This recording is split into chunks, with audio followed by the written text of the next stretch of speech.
Oi, aqui a graça e a paz de Deus, nosso Senhor, e de nosso Senhor Jesus Cristo esteja com você. Hoje eu quero contextualizar uma das epístolas do apóstolo Paulo à cidade de Corinto, à igreja que estava ali, aos irmãos santificados daquela época de Corinto. Veja, aquilo era um tempo muito parecido com os tempos de hoje, né? Hoje nós temos, outro dia eu ouvi alguém dizer que nós vivemos hoje uma sociedade cibernética. Alguém já disse que nós temos uma sociedade líquida, não é? Nós temos uma sociedade que cada um vai ter uma opinião sobre um assunto e cada um vai defender a sua própria teoria. Era mais ou menos assim naquela época de Corinto, aquela cidade, né? Cada um buscava seguir um dos filósofos da cidade que saía pelas praças anunciando novidades.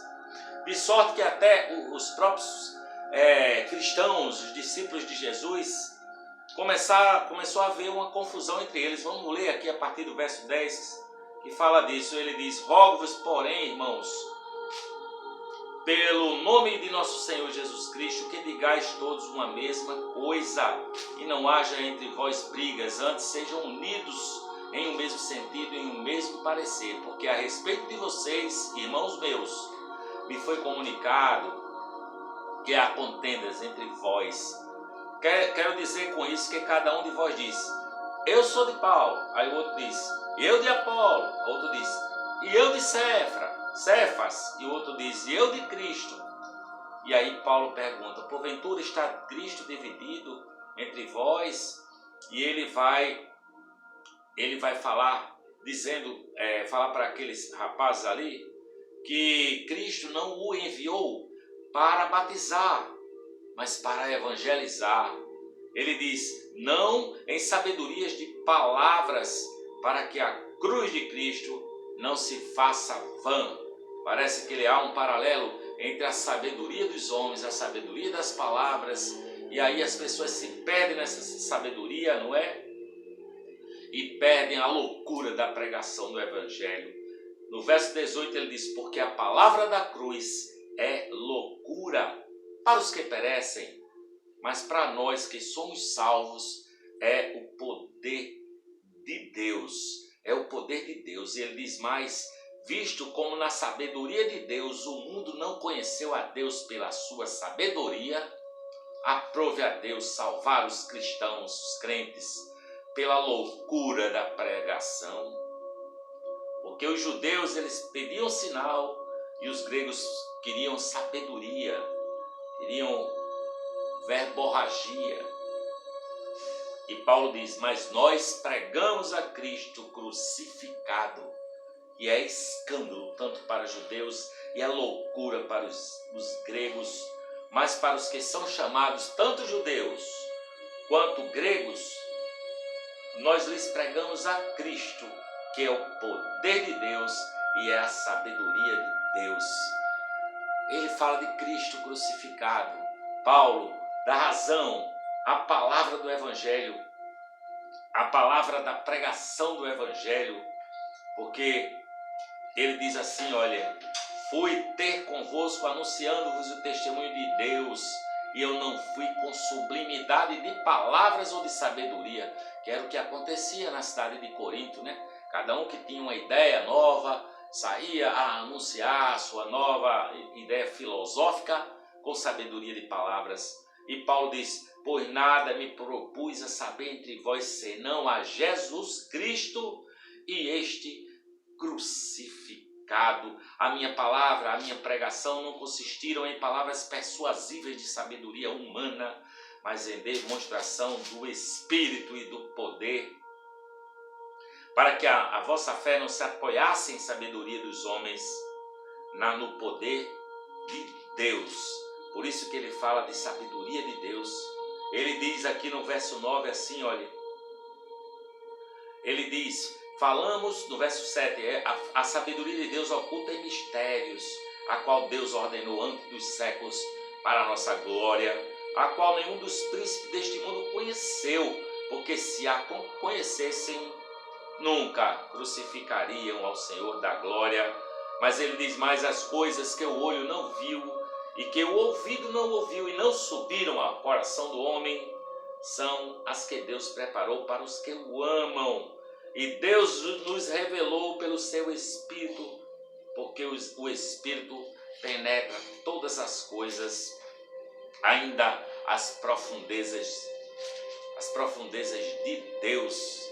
Ele fala que Jesus Cristo, o crucificado, essa é a loucura da pregação e não palavra de sabedoria, porque hoje em dia é muito comum você chegar para alguém e falar do amor de Cristo, falar da pregação de Cristo, falar que Cristo é o todo absoluto do universo, que Jesus Cristo faz da pessoa uma nova criatura, que Jesus é o Deus dos deuses, é o Senhor dos senhores, que Ele é a razão, Ele é a luz do mundo, que Ele é o ressurreto, glorificado, está vivo, Ele que foi preparar lugar no céu, Ele que está fazendo de cada um que nele crê nova criatura, nova possibilidade, uma possibilidade de se tornar um ser humano parecido cada vez mais com Ele, andando no caminho estreito que conduz à vida, e esse caminho é Jesus. Ele disse: eu sou o caminho e a verdade e a vida, ninguém vem ao Pai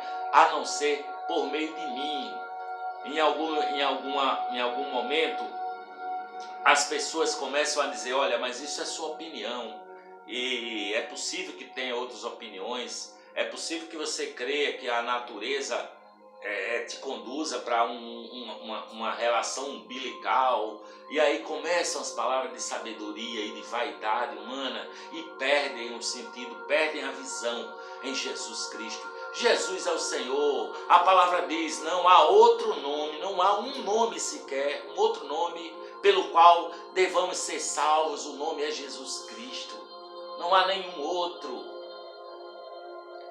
Mas existe aí essa divagação, não, porque tem um profeta lá da Índia e tal, cheio de sabedoria. Eu não duvido que ele tenha a sua sabedoria, eu não duvido que os monges do Himalaia sejam sábios, buscando aquela tranquilidade, aquela mansidão na mente. Tudo isso é válido, tudo isso é bom. Mas Jesus de Nazaré, Jesus é aquele em quem não há sombra, nem dúvida, nem variação nenhuma. Jesus de Nazaré é aquele que diz: não tem mais, porque eu estou convosco todos os dias até a consumação dos séculos, pelos séculos dos séculos. Amém. Jesus de Nazaré foi quem pagou o preço pelo meu pecado, pelo seu pecado e pelo pecado do mundo inteiro.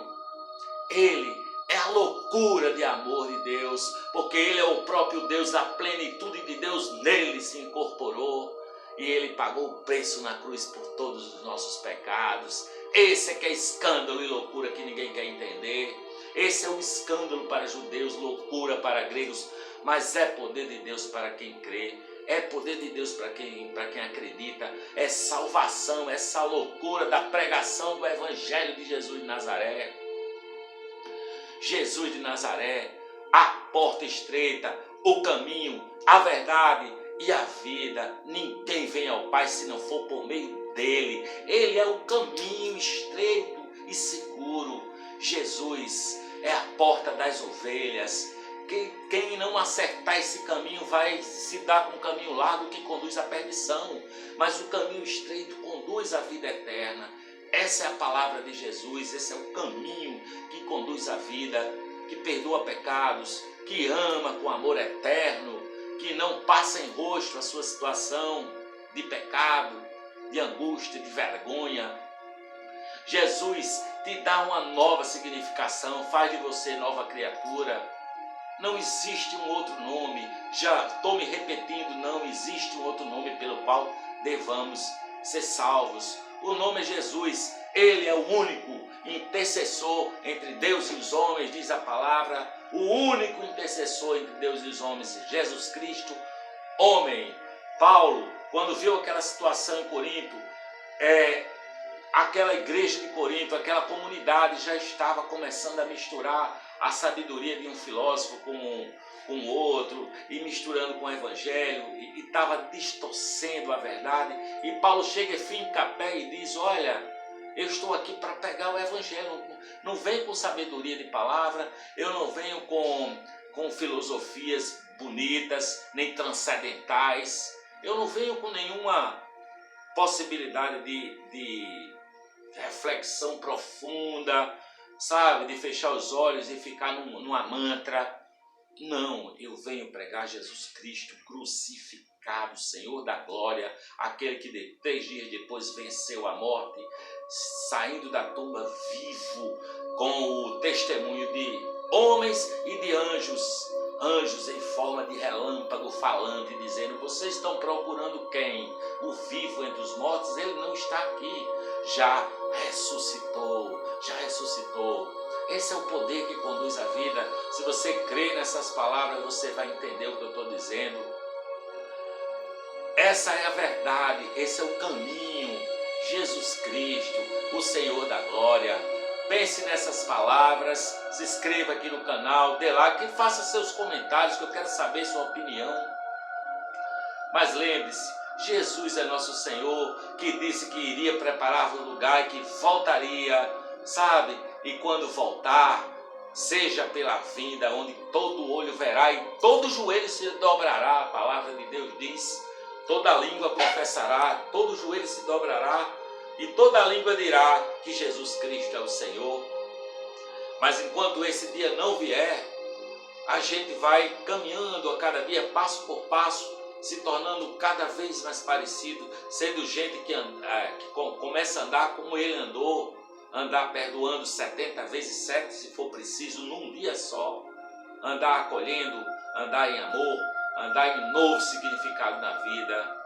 Jesus Cristo, o nosso Senhor e Salvador, escândalo para judeus, escândalo para gregos, loucura para judeus, o ressurreto, glorificado, o Senhor de toda a glória. Ele quer dar razão à sua vida, Ele quer fazer da sua vida uma nova história, Ele quer ressignificar, Ele quer tirar você dos seus vícios de alma, os seus pensamentos loucos e sem nação, sem futuro. Creia na palavra, creia no Evangelho, vá ouvindo aqui, vá dando os seus comentários, faz os seus comentários.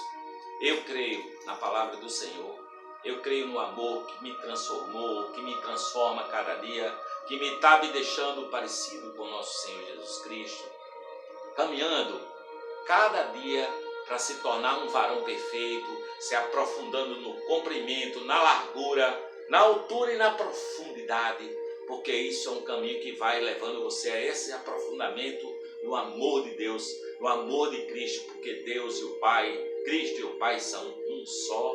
E Ele disse: todo aquele que o Pai me dá virá a mim, e aquele que vem a mim, de maneira nenhuma o lançarei fora. Foi meu Pai que deu ele para mim, e ninguém pode arrebatá-las da mão do meu Pai. Eu e o Pai somos um. Jesus Cristo, Senhor da glória, a quem eu digo: louvado seja o teu nome, Senhor. Venha a nós o teu reino, venha a nós o teu reino. Amém.